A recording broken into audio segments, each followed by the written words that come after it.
Hello, listeners. Today, Ravi is at New Delhi and JAM is at Madrid. They speak with Hans-Georg Conrads from Germany about why coal is called back into service today. Hans is the managing director of Promecon and of Aero Digital Insights, dealing with measurement systems in thermal power plants and wind turbines. In this episode, we have a controversial conversation about the energy transition. And please, do not forget to subscribe if you aren't yet. Ravi, Jose, over to you. Thank you, Ava, and welcome, Hans, to the Unlocking the Energy Trilemma podcast. Thank you for having me on. Yeah, welcome, Hans. Yeah. So let me ask you, as we do with all our guest speakers, the same question, which is please share with us a fact or a figure that you think is relevant with the energy trilemma. What do you bring us, Hans? I think to start would be a good point about the amount of energy produced. And a very good question is, how long does a 30-ton truck of coal, like a very big truck of coal, last if you put it into a coal-fired power station? So normal size boiler, and how long does it last until the boiler has consumed that truck of coal? It's just a few minutes. It's 3-4 minutes. Right. So you right, have, right. And that really gives you the first idea of the beast that we're talking about. And that's what many people underestimate. And I think that's the core, one of the core things about the energy trilemma. It's not only the supply, but the demand of power. And that demand is so gigantic and it keeps growing so fast that this plays a very important role in how to solve the energy trilemma. So in that context, Hans, coal was widely expected to fade quietly, as you can imagine. And why do you think it's being called back into service today? And in your view, is it more a stopgap until new capacity is being built, or it would be a strategic hedge for longer than many anticipate? A very brief answer, I think, played for longer. A couple of aspects to this question. The first one is that the perspectives and expectations to fade out coal were way too optimistic. Asia has a very big fleet of coal-fired boilers that they simply cannot scrap easily. They don't have much gas.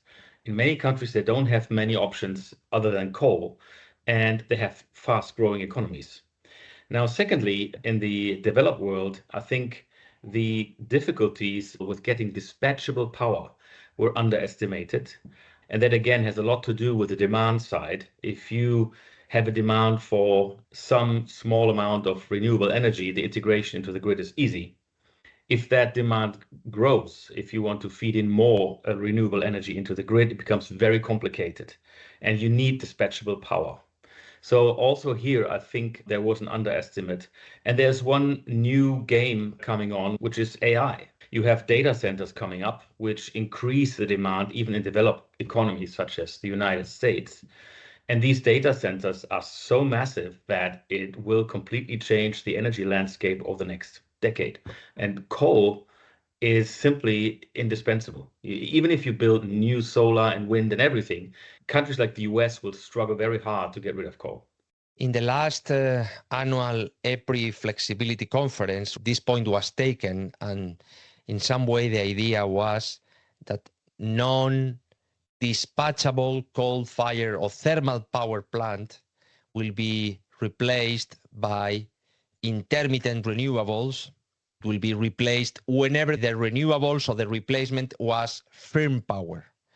You've mentioned that this is a problem in the States, and from a politics perspective, President Trump is supporting coal, so this is not to be over in the short period of time, isn't it? Well, yeah, I think besides political implications, it's also a question of physics. In order to make renewable power dispatchable, you need huge quantities of power storage. And here we're back to the coal truck again. The amount of power that you have to store to run an economy, it cannot be provided by batteries. Batteries will only help you to level out very short pulses and peaks of power. That's doable. So to sort of make the grid more stable over very short term. But if you're missing out a day of wind, you can't replace that with battery for a whole nation. And therefore, I think dispatchable power was and will be of the essence in the future, and that most of that comes from thermal power stations. Whether it's nuclear or coal or gas, doesn't matter, but it's all thermal power. How do you see new demand pressures reshaping the energy mix in developed economies like the US over the next decade? I mean, you mentioned about AI and data centers, and you also mentioned that coal is expected to remain in play for a considerable long period of time. What does the renewed focus on coal say about, resilience or vulnerability or the current energy transition strategy? Is that in lines with what was anticipated, or would that mean a serious readjustment? I think there was never an energy transition ever. The thing is, the energy demand grows exponentially, and other forms of energy, they may have gone down percentage-wise, but in absolute terms, they have always grown. There was never a transition. I think we've always added on energy. And in Germany, we are a country that is pretty much has tried to, step into the renewable realm of electricity making and replacing power stations by wind power.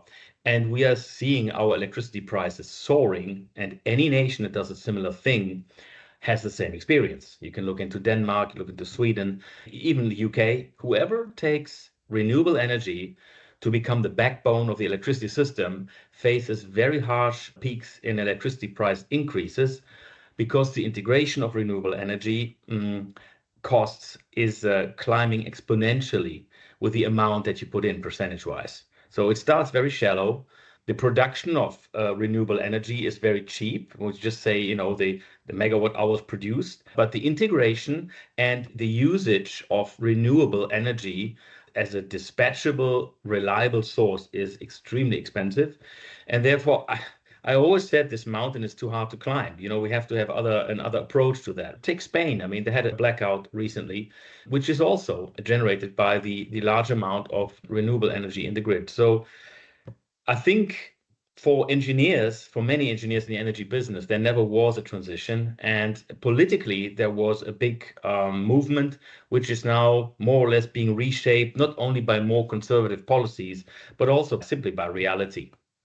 I think you're trying to also communicate that at a 20% capacity factor for renewables, that's not enough. That doesn't assure any reliability, or it is quite intermittent, and therefore, unless energy storage is reliable and long duration and inexpensive, one cannot totally expect a 100% renewable solution until those challenges are met. Is that accurate? Well, I think we're touching upon the point now. Everything is connected to everything. The energy storage thing, if you do it via batteries, you have to mine the multiple amount of minerals that you are mining today. You have to mine the multiple amounts of copper, the multiple amounts of nickel. These are all things that cannot happen within 50 years. You need 10 to 20 years to open up a mine. This is a mountain too steep to climb. It's impossible. And while we're touching upon that, what is layering beneath the surface of electricity is always the total energy demand besides electricity. Electricity is only 20% of the whole thing. So it's always a factor of 5. And the non-electric demand it's completely fossil. I mean, there's no real big percentage of regenerative energy. If you take the total primary energy demand of the world, you would find it's only a few percent that are regenerative by now. So again, looking at heat demand in the industry, looking at steam demand, power demand in non-electric forms, you are relying heavily on coal and oil. Just take steel making. People tried very hard, but the reality always kicks in. And the latest example we have in Germany with large green steel projects that only work if we have CBAM tariffs against the rest of the world to justify the double or triple cost of the steel. I think it's an illusion in this world today to try to get these projects running.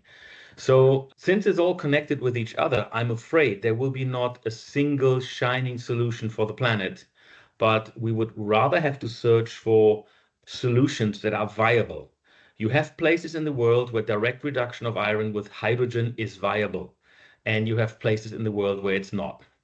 And then you either have to decide whether you kill the steel industry or you keep on going with coal and maybe sequester the carbon with the CCS. So that we have to really use all the technologies that we have in order to determine the policy.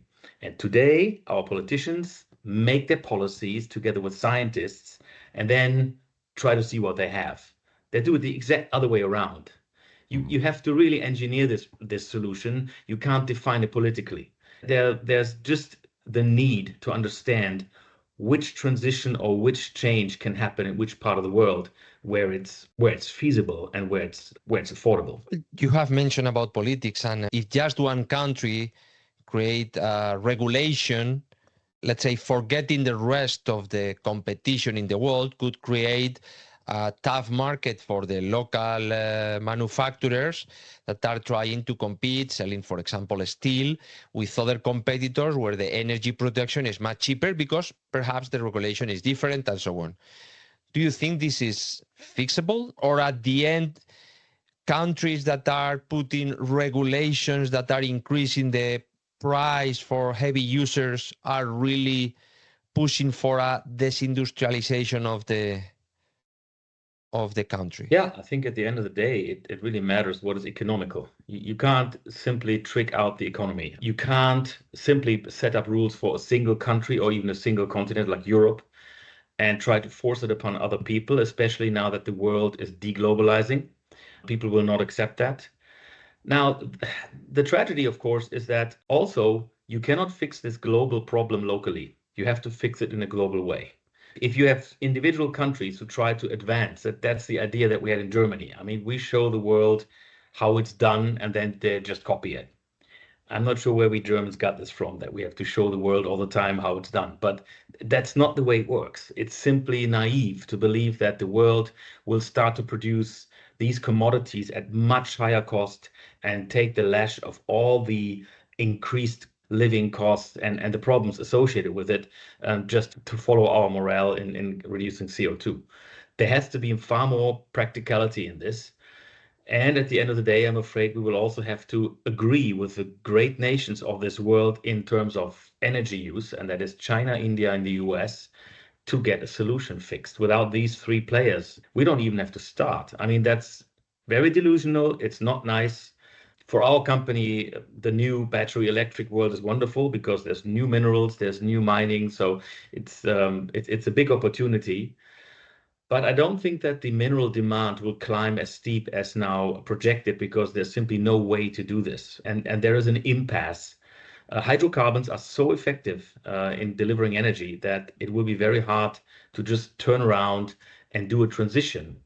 All the data that we've done shows it can't be done, and it certainly cannot be done locally. Everybody who tries to do this locally will shoot themselves in the foot, I'm pretty sure.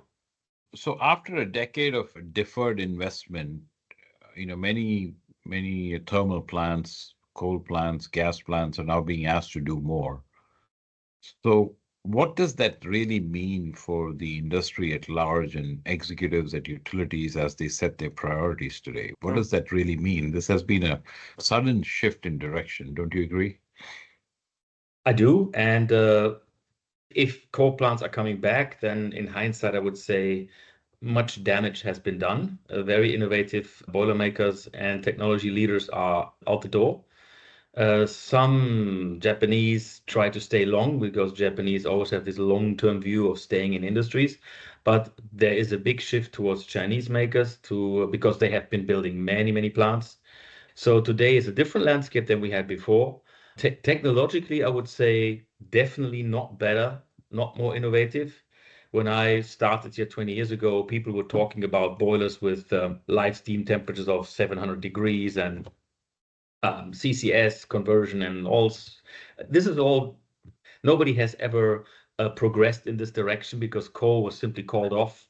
I was part of some CO2 CCS projects that were all canceled. They were even declared illegal in Germany because it was not the route that the politician wanted to go. And now they see, well, even if the politician want to go one route, reality kicks in at some stage. And then again, you have to ask yourself the economical question. What's economical? What's viable? Now, whether the coal industry comes back or has a big comeback, I don't know yet, because there's too much political ambition involved. But I must clearly say, to see the future and then tell everybody how to march there is not the way you get to the future. Comes as it comes. You have to much more understand of how to get there and how to mitigate the difficulties and find a way through. And I think we have not even started to do that yet, because there's simply no idea in the world now how to resolve the energy trilemma. It's a trilemma, and so far it's not resolvable. So is a new investment wave in these nearly abandoned coal-fired power plants coming? Do you expect this push in new technology in these power plants? The first wave will be life extension, because coal boilers, you can extend their life, I would say, infinitely. Yeah? A boiler is a very simple thing. You can always come back and revamp it. If countries are in dire need for new coal-fired generation, they will probably buy from China, because I don't see any other countries that can provide coal-fired boilers at a large rate and a fast pace. The Chinese coal-fired boiler industry is still intact, and they know how to run big projects quickly. Whether boiler companies in the US or in Europe bounce back, I don't know. They don't have the personnel. They need to staff new people. In boiler, like in many other industries, you need experience. You need to have been part of some projects, and you need to see a certain amount of disasters before you really experience, how to, you have to be witness to things that go wrong and why they go wrong. You have to learn that. The learning curve is always dire need of mistakes that are made. Otherwise, there can't be a learning curve. So the industry has been bleeding out for about 30 years now, and that gap you cannot close. So there will be a certain time to bridge over this gap. But the first signs that we see is that plants that are running today will not be shut down. And we even see that in Germany. The old coal-fired plants that are not economical, they all go into state ownership, and they keep them open because they don't know when they're going to need them. So I guess that's the first step. And then whether the industry bounces back, maybe there's no other choice, because you cannot develop nuclear power that quickly. Nuclear stations cannot fill the gap because it just takes too much time to build them. I think nations like France, but also maybe other nations, will start to build convoys again. So yeah, it takes 20, 25 years, but then they build 10 of them in one series. But whether that's going to help the world in Asia, I don't believe so. I think Asia will need new coal-fired generation, and they will get them from China, maybe financed by Japan. Remains to be seen. Mm-hmm. So I think, Hans, you're saying if you can burn gas, countries that have gas would usually do that. It's cleaner, faster, easier. And coal makes a comeback when gas isn't enough. So the real question is, how do we keep coal as a reliable backup without letting it slow down the shift to cleaner power? What we have to keep in mind here is the surge of electrical energy in the world. The data center boom means that we're going to double the electricity demand over the next decades. Yeah. Right now, the energy they need for data processing is about the size of Japan. So we're going to add another Japan to the world map in electricity consumption. And 80% of that increase is going to be covered by gas. So it's not even the question whether we don't have gas anymore. The question is, how can it all be covered? And the question is also, when you have industries competing for things, when you have, for example, data centers competing for electricity with steel plants, the question is, where does the electricity have the bigger impact? And if you have a steel plant and the electricity price has a bigger impact on their production than on a data center, then the data center will win the battle, because they can consume a higher electricity price without any problem. So if you are running into a shortage, nobody asks questions. Everybody has to, we need every possible method of energy generation we need. So I think coal will not be in the waiting line. The load factors for coal plants will go up, and coal's already back in business in the US. It was never out of business in Asia, never. In India there was a little bit of a time when it was going down, but that is over. India is growing at a fast pace, and also in India is going up. Indonesia, all the other markets. So it's for the climate, it's a very bad perspective, I must say. And I think what we should really work on is how to resolve this trilemma by making even the coal industry greener and discuss of how we can mitigate these problems. Well, Hans, thank you very much for sharing all this knowledge with us and with our audience. And let us finish the same way we do with all our speakers, which is, if you had a magic wand, what would you ask to unlock the energy trilemma? If it's possible to ask something to fix it, Yeah. to do. What would you ask to the world? I would really tell the world, especially the politicians, that the most important thing to unlock this is to understand the problem. And I don't think that we have understood the problem in all levels. We have the scientists that tell us how the global warming is progressing. We have politicians that have plans of how to rearrange the energy system.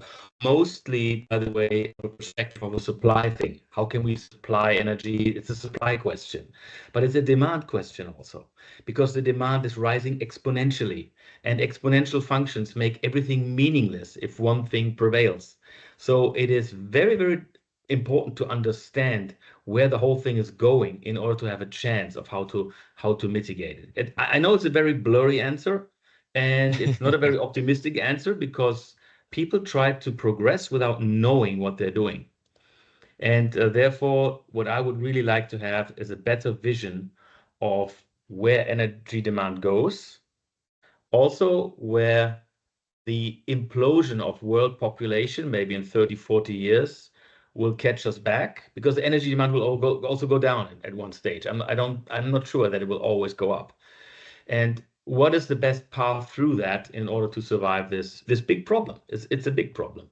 Well, Hans, thank you very much again, and we'll follow you in the media, all the news about you and Promecon, and let's hope that these challenging messages get in the mind of our audience. Thank you, Hans. Thank you very much. Thank you. We hope you liked this conversation. Follow us on LinkedIn or subscribe for free to the podcast on the platform of your choice, Spotify, Amazon, YouTube, or Apple. Because in the next episode, Ravi and JAM will speak with another expert in the industry to unlock the Energy Trilemma.